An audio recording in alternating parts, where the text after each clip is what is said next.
guys! It's me, my saddest vills. Welcome and welcome back dito sa aking channel. Ginanahan na naman magluto ang inyong ka-vills friend, kaya for today's video, isi-share ko sa inyo kung paano nga ba magluto ng leche flan using whole eggs. Perfect po ito for special occasion at perfect din po ito pang negosyo dahil malaki po ang kitaan dito sa ating leche flan. For the written ingredients and complete costing, please check description box. So ito po yung mga ingredients na kakailanganin natin. 6 pieces of medium-sized eggs. Kung large po ang gamit nyo, gawin nyo lang po itong 5 instead of 6. 1 can 390 grams condensed milk. Ang gamit ko po dito ay Jersey dahil mas mura po ito. 1 can 410 ml evaporated milk. Angel naman po ang gamit ko dito pero pwede po kayong gumamit ng ibang brand, depende po sa gusto nyo. 1 teaspoon vanilla, 1 piece calamansi, pantanggal ng lansa ng itlog, at white sugar naman para sa ating caramel. So tara, let's start! First, umpisahan natin sa paggawa ng caramel sa ating mga lanera. Ang gamit ko dito ay medium size na lanera. Bali 2 tablespoon na white sugar ang ilalagay natin per lanera. In a very low heat na apoy, hayaan lang natin mag-melt ang ating sugar. Tapos once nag-umpisa na itong mag-melt, shake na natin, ayan, para mabilis matunaw at hindi masunog ang ating asukal.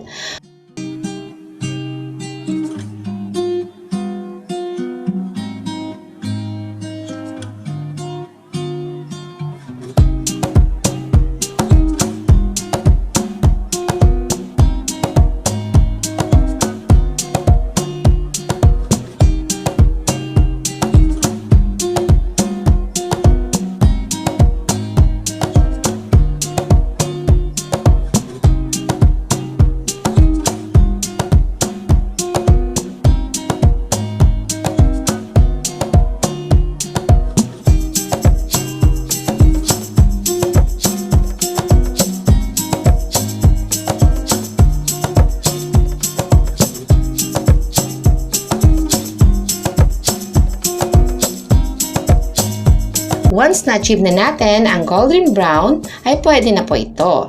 Tapos set aside muna natin ito at proceed naman tayo sa ating mixture.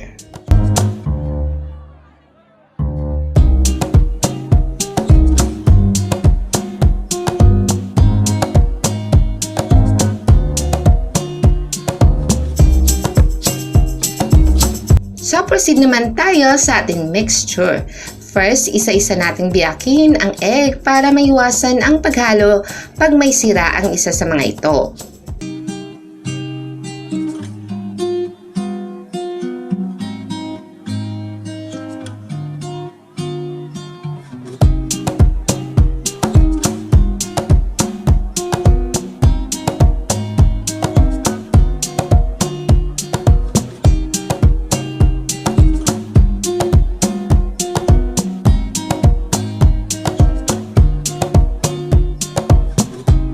Tapos beat lang natin using wire whisk or pwede na din ang tinidor. But remember, do not overmix dahil leche flan po ang gagawin natin at hindi naman po scrambled egg.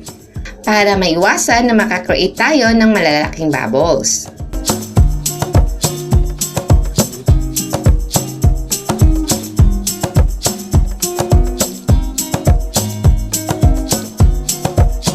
Tapos, add the rest of the ingredients, then mix lang natin ito ng mabuti.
Ngayon naman ay strain natin ang ating flan mixture. Mas maganda kung yung gagamitin nyo na strainer ay yung pino yung butas para smooth talaga ang kalalabasan ng ating mixture.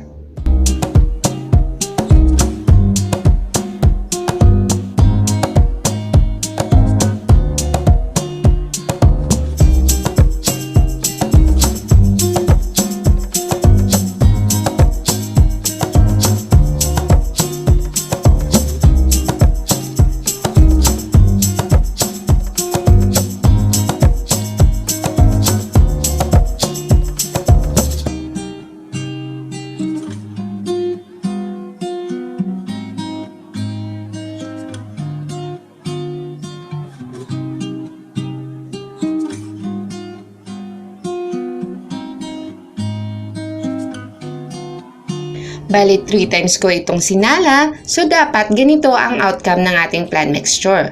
Smooth at wala kayong makikitang bubbles.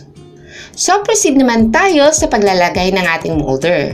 Ang gamit ko ditong lanera ay medium size. Bali 4 lang ang gamit ko dito dahil gusto ko ang medyo makapal na leche flan.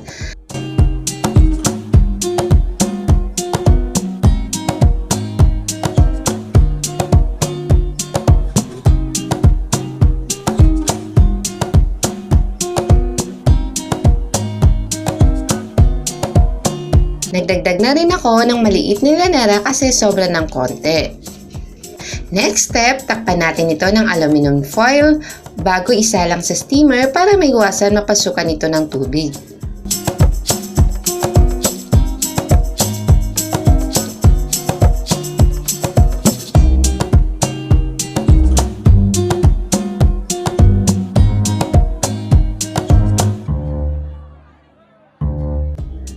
At ito na ang pinaka-importante sa lahat. Guys, pay attention kayo dito dahil importanteng part ito sa pagluluto ng whole egg leche flan. Dapat kulong-kulo na ang tubig sa steamer bago nyo ito isalang. Palakasan na nga po using high heat.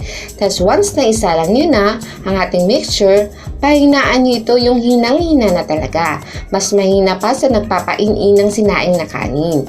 Unlike kasi pag egg yolk lang ang gamit natin, pwede yun palakasan ng apoy.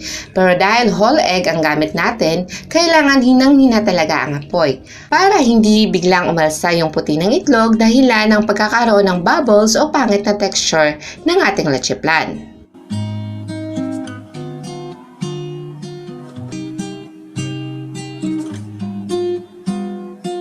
Steam lang natin ito for 50 minutes to 1 hour. At habang ini-steam pa natin ang ating leche flan, if you haven't subscribed yet, please click the subscribe button and click the notification bell and click all para lagi kayong ma-notify sa mga bago nating uploads. After 1 hour, do a toothpick check. If it comes out clean or with a few moist scrub, ibig sabihin luto na ito.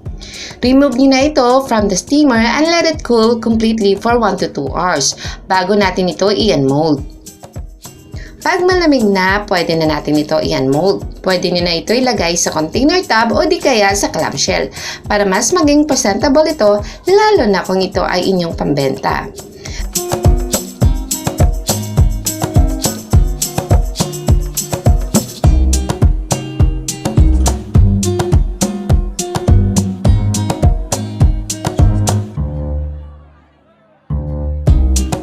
Best po itong kainin lalo na pag pinalamig nyo muna ito sa ref. Napakasarap po nito kasi tamang-tama lang talaga ang kanyang tamis. At the same time, super creamy din siya kahit whole eggs ang gamit natin. At heto na, ready ng pambenta ang ating leche flan. Sana nagustuhan nyo itong video na to at nabigyan ko kayo ng idea kung paano kumita gamit lamang ang maliit na puhunan. For the written ingredients and complete costing, please check description box. So yun lang mga ka-Vills friends, see you in my next video. Happy cooking!